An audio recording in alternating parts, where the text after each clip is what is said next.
Hello students, तो चलिए शुरू करते हैं एक्सरसाइज 8.2। देखिए एक्सरसाइज 8.2 में हमारे पास जो ट्रिग्नोमेट्रिक रेशियो के अंदर जो एंगल दिए हुए हैं, जैसे साइन का, कॉस, टेन, कॉसेक, सेक और कोट, ये एंगल हमें दिए हुए हैं। इन्हीं की वैल्यूज, कहीं किसी क्वेश्चन में साइन है, कहीं कॉस है, जो भी रेशियो दिया हुआ होगा अकॉर्डिंगली हम क्वेश्चन को सॉल्व करेंगे। तो जो ये टेबल है, ये टेबल आप बेसिक कंसेप्ट में देखिए, वहाँ कैसे इसे बनाते हैं वो मैंने 2 मेथड से सिखाया है, तो आप वहाँ से बनाना सीख सकते हैं। अब हमारे पास क्वेश्चन है, question number 1 first part. Question first part क्या कहता है, देखिए sine 60 cos 30 plus sine 30 cos 60। तो हमें इसमें इसकी वैल्यूज रखनी पड़ेंगी। तो ये वैल्यूज हम कहाँ से लेंगे, टेबल से लेंगे। टेबल मैंने साइड में बना दी है, तो हम वहीं से देखते हैं कि कैसे रख लेंगे। साइन 60, तो साइन 60 की वैल्यू आप लोगे, साइन 60 की वैल्यू हो गई √3/2, तो हमने यहाँ रखा √3/2।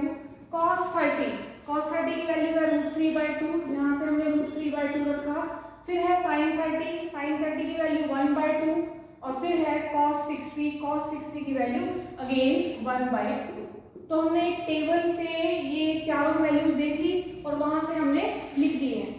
आप इस क्वेश्चन को जब करेंगे, या तो आपको ये टेबल याद हो, अब टेबल अगर याद नहीं है तो आप पहले इसको ड्रॉ कर ले साइड में, और उसके बाद वहां से वैल्यूज लेके क्वेश्चन में रखिए। अब देखिए आपके पास क्या आता है, √3 की √3 से मल्टीप्लाई करेंगे, तो √3 की जब √3 से मल्टीप्लाई करेंगे तो क्या आएगा 3, 2 की 2 से मल्टीप्लाई करोगे तो 4 प्लस 1 बन जा 1 और 2 2 जा 4। तो हमारे पास ये वैल्यू आ गई 4 एलसीएम, 4 बन जा 4, 1 की 3 से मल्टीप्लाई करेंगे 3 आएगा, 4 बन जा 4, 1 की 1 से मल्टीप्लाई करेंगे 1 आएगा। तो ये हमारे पास आ गया 4/4 एंड 4/4 इज 1। तो इस तरह से हमारा ये फर्स्ट पार्ट कंप्लीट हो गया।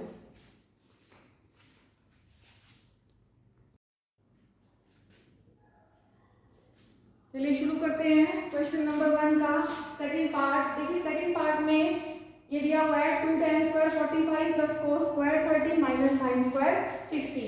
जैसे हमें टर्म्स गिवन है अकॉर्डिंगली हम वैल्यू रखेंगे। जैसे 2 दिया हुआ है तो 2 एलरेडी कॉपी कर दिया हमने। tan 45 की वैल्यू लोगे क्या आएगी 1, tan 45 की वैल्यू हम 1 रखेंगे। यहाँ से हमने 1 का स्क्वायर कर दिया क्योंकि यहाँ पे स्क्वायर दिया हुआ है। अब देखिए cos 30 की वैल्यू रखो, cos 30 की वैल्यू क्या है √3/2, तो यहाँ रखेंगे हम √3/2 और इसका स्क्वायर कर देंगे। माइनस sin 60 की वैल्यू कितनी है √3/2, तो यहाँ भी हम √3/2 का स्क्वायर करेंगे। देखिए आगे हमें सॉल्व करने की नीड ही नहीं है, यहाँ से आपको साफ दिख रहा है कि √3/2 का स्क्वायर है, ये √3/2 का स्क्वायर है। एक प्लस में एक माइनस में हम यहीं से कट कर देते हैं। तो यहाँ से क्या आ गया 2, 1 का स्क्वायर करेंगे 1 की 2 से मल्टीप्लाई करेंगे 2। तो इस तरह से हमारे ये सेकंड पार्ट जो है कंप्लीट हो गया। चलिए स्टार्ट करते हैं क्वेश्चन नंबर 1 का थर्ड पार्ट। क्वेश्चन नंबर 1 के थर्ड पार्ट में देखो ये दिया हुआ है, बिल्कुल जैसे हमने प्रीवियस क्वेश्चन किए हैं उसी तरीके से हमें वैल्यूज रख के सॉल्व करना है। cos 45 की वैल्यू दी हुई है 1/√2, तो यहाँ हम रखेंगे 1/√2। देखो हमने सिंपल वैल्यू रखी है अभी।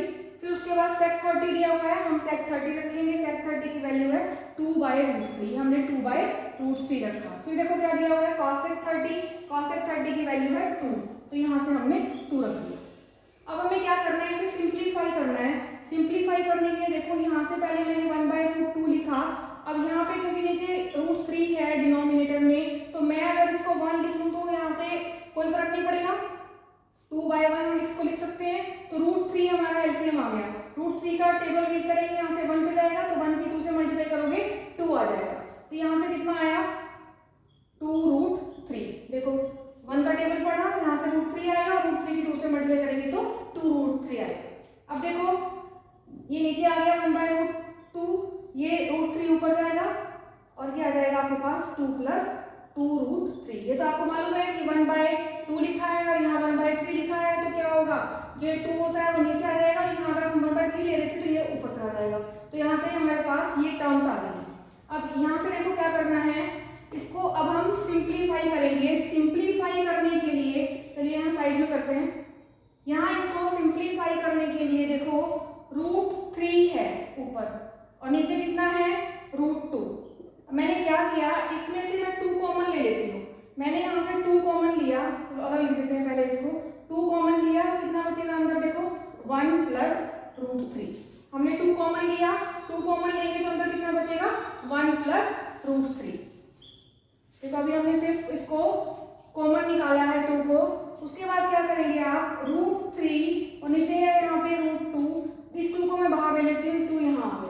अब देखो 1 प्लस रूट 3 है, 9th क्लास में आपने रेशनलाइज किया है, तो यहाँ से हम इसको रेशनलाइज करते हैं, तो ये क्या आ जाएगा, 1 माइनस रूट 3 और नीचे दिया हुआ था 1 प्लस रूट 3 और यहाँ पे आएगा 1 माइनस रूट 3। क्या किया हमने, रेशनलाइज किया है इसको 1 प्लस रूट 3 को।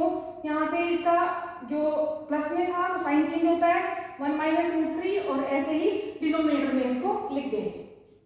अब देखिए रूट 3 की मैं 1 से मल्टीप्लाई करती हूँ, रूट 3 आ गया, रूट 3 की 3 से करेंगे तो 3 आ गया, upon 2 root 2 a plus B A minus B, ये पहले ही बताया है, आइडेंटिटी आपको लर्न है, a plus B A minus b, this is equal to a square minus b square.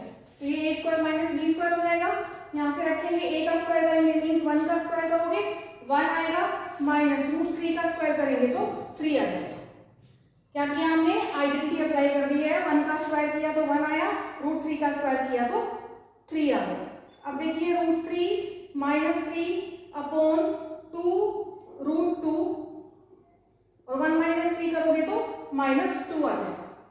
अब यहाँ देखिए 2 की 2 से मल्टीप्लाई करेंगे 4, ये माइनस को मैं ऊपर रिजॉल्व कर देती हूँ, तो ये आ गया मेरे पास माइनस 3 और ये हो जाएगा प्लस 3। क्या किया हमने, इस माइनस को ऊपर ले लिया है, तो ये नेगेटिव का हो जाएगा और ये वाला पॉजिटिव का हो जाएगा। तो 2 यहाँ है, 2 यहाँ है, 2 2 जा 4 और साथ में क्या आ गया, रूट 2। देखिए इसके बाद अभी हमारे पास डिनोमिनेटर में हमें यहाँ रूट 2 मिल रहा है, तो हम क्या करेंगे, इसको अगेन रेशनलाइज करते हैं। ये देखिए क्या आएगा, minus root 3 plus 3 upon 4 root 2 into root 2 upon root 2।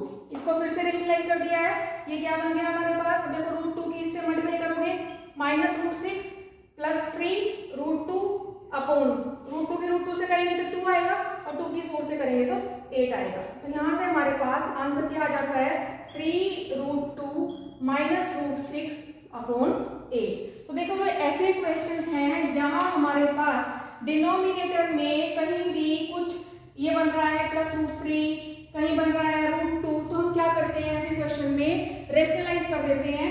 Rationalise करने के बाद हम क्वेश्चन को सॉल्व करते हैं। तो इस तरीके से आपका ये थर्ड पार्ट भी कंप्लीट हो गया।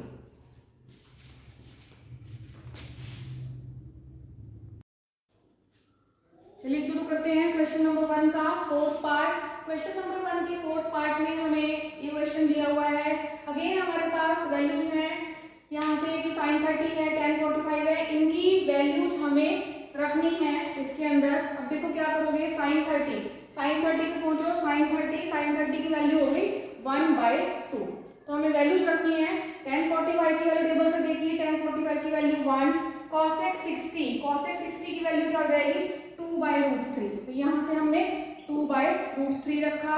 फिर हमें रखना है sec 30 की वैल्यू है 2/√3, यहाँ वैल्यू रखी, प्लस cos 60 की वैल्यू है 1/2, तो हमने यहाँ वैल्यू रखी, प्लस cot 45 की वैल्यू है 1, तो यहाँ से हमने वैल्यू रखी। देखिए हमने सारी वैल्यूज टेबल से रख दी हैं। अब हमारा काम क्या है इस क्वेश्चन में, इसको सिंप्लीफाई करना।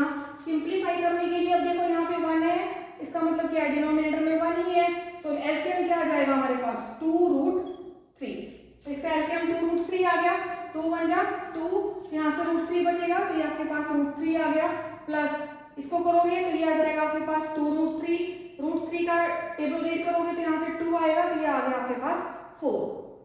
उसके बाद देखो यहाँ से अगेन हम इसका एलसीएम लेंगे, तो ये हमारे पास आ गया 2√3। अब देखिए √3 है तो √3 का टेबल रीड करिए तो 2 बचेगा, 2 2 जा 4, प्लस 2 का टेबल रीड करेंगे तो √3 आएगा, तो यहाँ आ गया √3, प्लस यहाँ से करोगे तो ये आ जाएगा आपके पास 2√3। हमने कुछ नहीं किया, इसमें बस एलसीएम लिया है और इसको सिंप्लीफाई किया है। अब यहाँ देखिए इसको मैं -4 को आगे लिख देती हूँ, ये 2√3 है, ये 1√3 है, कुछ भी नहीं लिखा है, इसका मतलब क्या है सामने 1√3। तो ये रहेगा 2 + 1 3, तो ये हो गया 3√3 अपॉन, देखो 2√3 है, ये कैंसिल हो गया, दोनों सेम थे, हमने कैंसिल कर दिए। यहाँ से क्या आ गया 4 + 3√3, देखो यहाँ से 2 + 1 3 और 3√3। अब पहले क्वेश्चन में जो हमने किया बिल्कुल वैसे ही हमें सिंप्लीफाई करना है। यहाँ आप डिनोमिनेटर में ये रूट में आ रहा है, इसको क्या कर दो रेशनलाइज, क्या कर देंगे हम रेशनलाइज, मैं साइड में लिख देती हूँ रेशनलाइज। तो यहाँ क्या हो जाएगा ये 4 - 3√3 अपॉन 4 - 3√3। अब देखिए इसमें से अगर मैं माइनस कॉमन ले लूं, क्योंकि मल्टीप्लाई करनी है, सारा हम मल्टीप्लाई करेंगे तो ये क्वेश्चन लंबा हो जाएगा। अब देखिए अगर मैं यहाँ से माइनस कॉमन निकाल लूं तो क्या बचेगा अंदर 4 - 3√3 और यहाँ पे क्या है 4 - 3√3। तो अब हमारे पास क्या बन गया a - b का होल स्क्वायर हो जाएगा, a - b सेम है दोनों, तो a - b का होल स्क्वायर। यहाँ से a + b और a - b, तो ये क्या होगा a² - b², तो इसको लिखेंगे 4 का स्क्वायर माइनस 3√3 का स्क्वायर, तो ये आ गया। अब देखिए क्या करना है, साइड में करती हूँ मैं, ये माइनस तो हमारे पास कॉमन था तो ये हमने लिख दिया, ये a - b का होल स्क्वायर बना, तो a - b का होल स्क्वायर, देखो आइडेंटिटी क्या होती है a - b का whole square a² + b² - 2ab। तो यहाँ क्या क्या हो गया a² 4 का स्क्वायर हो गया, a² + b का स्क्वायर मीन्स 3√3 का स्क्वायर करेंगे, तो 3√3 का स्क्वायर करोगे तो क्या आएगा 3 × 3 = 9 और 9 × 3 = 27। देखो कैसे करते हैं, अगर हमारे पास ऐसे है 3√3 का स्क्वायर, अलग से मैं करके दिखा रही हूँ, 3√3 का स्क्वायर करेंगे तो क्या आएगा, देखो 3 का स्क्वायर तो 9 आ गया, यहाँ बन गया √3 का स्क्वायर। जब √3 का स्क्वायर लिखते हैं तो ये क्या आ जाता है 9 × 3 27। ये a - b का होल स्क्वायर हम सोल्व कर रहे थे, तो a² + b² - 2ab, 2 की 4 से मल्टीप्लाई, 2 4 जा 8, 8 3 जा 24, तो ये आ गया आपके पास 24√3 अपॉन, चलिए अलग ही लिखते हैं इसको नीचे डिनोमिनेटर में, 4 4 जा 16 माइनस 3 3 जा 9, 9 3 जा 27। देखो अब ये माइनस था, मैं इस माइनस को नीचे ले लेती हूँ, तो यहाँ से कितना आ जाएगा, ऊपर का तो करते हैं पहले 27 + 16, ये हो गया 43 - 24√3 अपॉन, ये माइनस हमने नीचे ले लिया तो कितना आ गया -16 + 27, तो ये आ जाएगा आपके पास 11। तो ये इस तरीके से आपके पास 43 - 24√3 11 आ गया, ये आपका आंसर हो जाएगा इस क्वेश्चन का।